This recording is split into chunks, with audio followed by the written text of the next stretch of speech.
It's basically whatever the treasury rate is plus a little cap on that's what's going to determine it. And it's typically about 1.5 to 2% spread between where the mortgages are and where the 10-year treasury. What I would tell you is it ain't going anywhere fast. Where we're at's going to be where we're at. We've seen a little bit of a spike up this week in the treasury rates, primarily because of Japan. Japan's got a lot of things structurally going on with them right now. They have a new prime minister that is really trying to spur the economy on, which has done literally nothing for the last 25 years. It's been stagnant for 25 years. They have a really old population. The average age of their population is really old, so they're not really putting money into the economy. So the new prime minister is trying to really engage and get the economy going, which, of course, the way economists think is, okay, if you do that, then that means we're going to have tons of inflation and all that, which has been proven wrong more times than not. So what's happened is they had a really big move in their bonds, their 40-year bonds this last weekend, and that kind of spilled off into the US market, and our interest rates have gone up a little bit. I would expect them to work their way back down again. So the 10-year treasury, it's been hovering between 4 and 430 for most of the end of last year. It's come down, what Richard said, about 1% off of where it was a year ago. I would expect mortgage rates to hang in here around the 6% level. There's not much. Everybody talks about the Federal Reserve and them reducing rates. Honestly, they don't control the 10-year rate. They only control the really short end of the market, so less than a year, what they call the federal funds rate. So even if that comes down, it's not necessarily going to affect the 10-year.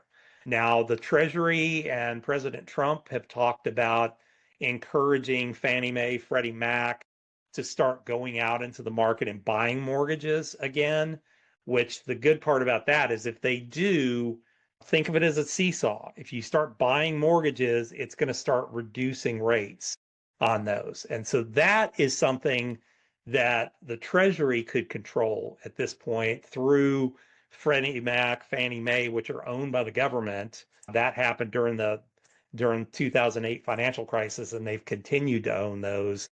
That is a method that they could use to start buying down interest rates a little bit, getting them into the fives. And then, of course, we're going to have to start building more houses because we just don't have enough houses for the people. Let me speak to that a little bit.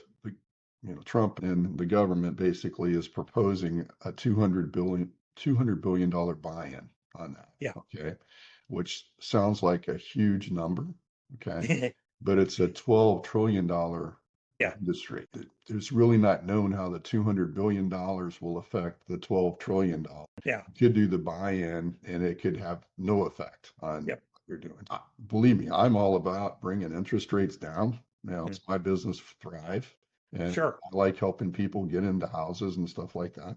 At the same time, and I'm open to ideas, believe me. Any ideas we can do to do that, it's great. I'm trying to be realistic about what a $200 billion buy-in, which sounds just unbelievably large amount of money. But when you're competing, literally a rounding error, it's like, how is that going to really help? I thought I would mention that because that's what. No, and I agree with you. What I'm saying is I would get used to that 6 number and don't let that be okay, I'm going to wait until it gets down into the 5s before I buy a house. Because I think from your point, you're gonna miss the possibility of, okay, I'm stepping over dollars for dimes at that point. I'm worried about I can get a 590 versus a 610. And my house that I could potentially buy is 20, 30 grand below where it was. It's stepping over dollars for dimes. People get those numbers.